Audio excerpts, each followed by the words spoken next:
Hey guys, welcome back to my channel, Make It Make, where I always try to encourage you guys, if you can't get it to make, then make it make. So I'm a little late in this video. I try to post weekly, if not bi-weekly, but last week I was really down and out with some sort of stomach virus that was going on, but that had actually got me thinking about things that I am missing in my pantry, and that would be fermented foods. You know, when you go through something like that with a stomach virus, you need to replace the good bacteria that has been lost. And what better way to do that than with fermented foods? It has a lot of good probiotics in there. It's good for your gut. And I mean, there's so many health benefits to it. And if you're not someone who likes sauerkraut, that's fine. I would definitely encourage you to explore fermented foods because, again, the health benefits are amazing. So that's what we're going to be working on today, is some homemade sauerkraut, and I'm going to show you how to do it right now.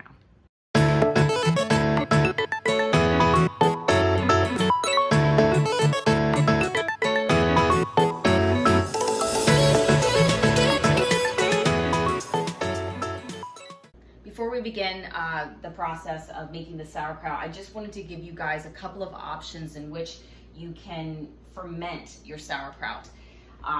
We have a 5-gallon bucket here. If you're gonna make that much sauerkraut, you can use a 5-gallon bucket or a 3-gallon bucket. You just wanna make sure that on the bottom, there'll be a triangle, and in the center of the triangle, there will be a number 2. That is the number for food grade containers, which means that you're fine. You can work with food in a container like that. You could also use an old-fashioned fermenting crock. Just make sure that when you are using something like this, that the top, the lid of your crock is completely flush with the base. That way you don't get any bugs. You don't want any type of entry spots on your crock because it will attract bugs. I don't know if you can hear this. If you could do that with your crock, that means it's unleveled. I mean, there's some air spots in there for bugs to be able to get in. I actually did try to ferment I've actually tried to ferment some sauerkraut in this crock, and I got bugs in it. So I no longer use this one. Today I'm gonna be using this guy right here. It's a 2-gallon crock for fermentation, and you put the sauerkraut in here, fill it up with water so that way no bugs get in there, and this is gonna work just fine for what I need. But here's another option for you guys as well. For this recipe, you will need a food grade container, 1 cup of canning salt, 1 glass bowl, a cutting board, and 25 pounds of cabbage. All right, so I have all this cabbage here, and the first thing you want to do is start peeling off all of the wilted leaves.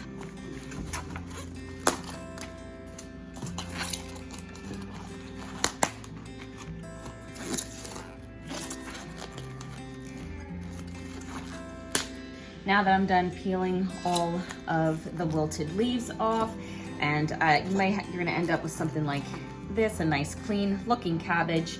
And this is how I normally cut it. I'll take it and cut it in half first.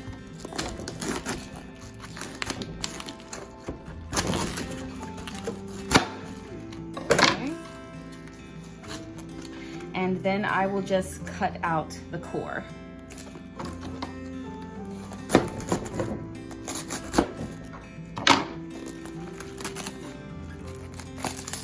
And just take that right out. Do it again.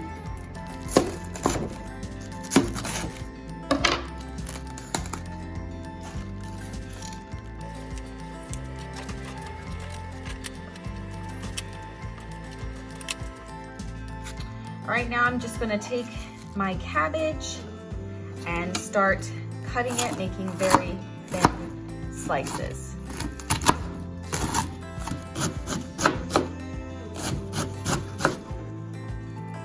And they should look something like this, nice and thin. While I am cutting my cabbage, I will take the cut cabbage and put it in a glass bowl.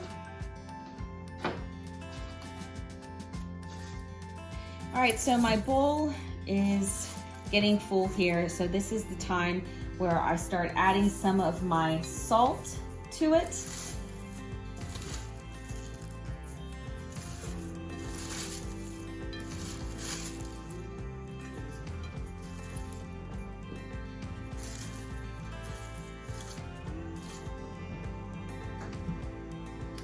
And once I add my salt, I'm gonna really crunch and work that salt in and massage it in to the cabbage.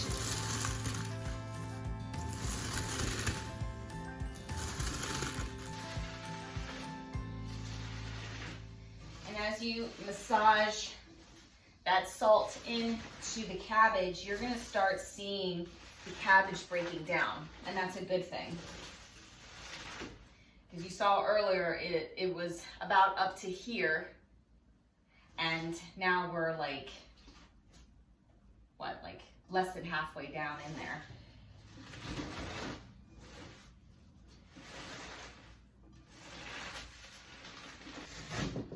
All right. I'll tell you what, you will have man hands after doing something like this for a while.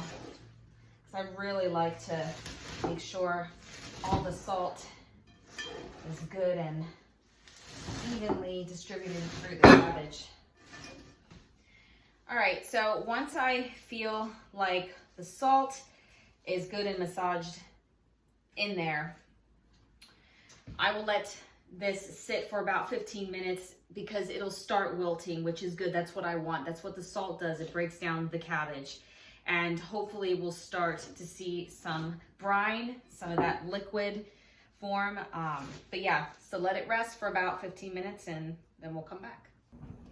Now this has completed its resting period. I don't know, like 15, 20 minutes. You can let it rest as long as you want, really, but it's gonna start to, ferment here.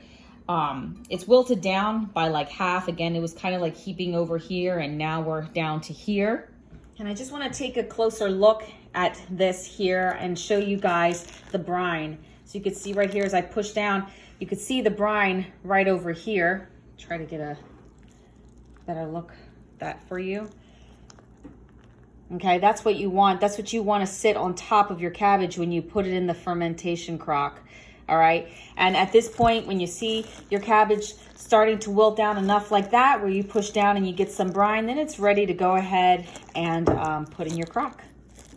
All right, so I have the sauerkraut ready, and I am actually going to be putting it into my crock that I have here.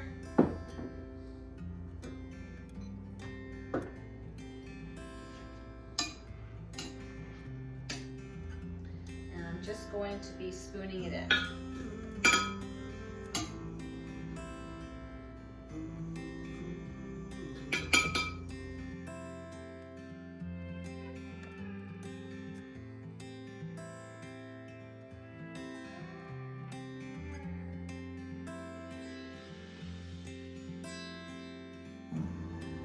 And as you can see, as I'm putting the cabbage in my fermenting crock here, you can see all of this brine just dripping from the cabbage, and that's really good. That's what you really want the condition of your cabbage to be as you're putting it in your crock.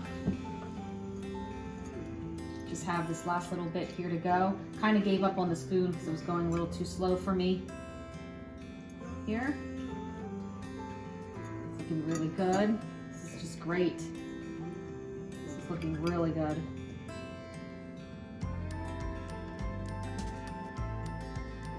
And as I'm putting it in, all this cabbage, I am pushing it down, and you can see those juices just come up as I'm pushing it down.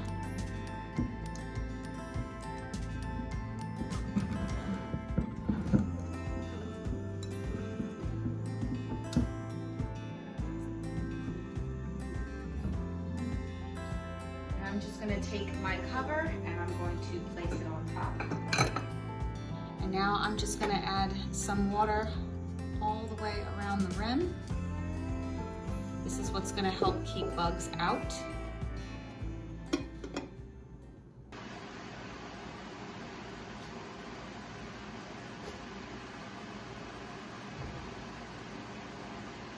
All right, I have this extra space here, and this is probably where I'm going to be putting all my fermented foods. Now, at this point, you just let it sit and ferment. How long, do you ask? You know, I'll be honest, it kind of just depends on the weather. If it's like 70, 75 degrees, it could take 3 to 4 weeks to ferment. If it's 60, 65, maybe 6, 8 weeks.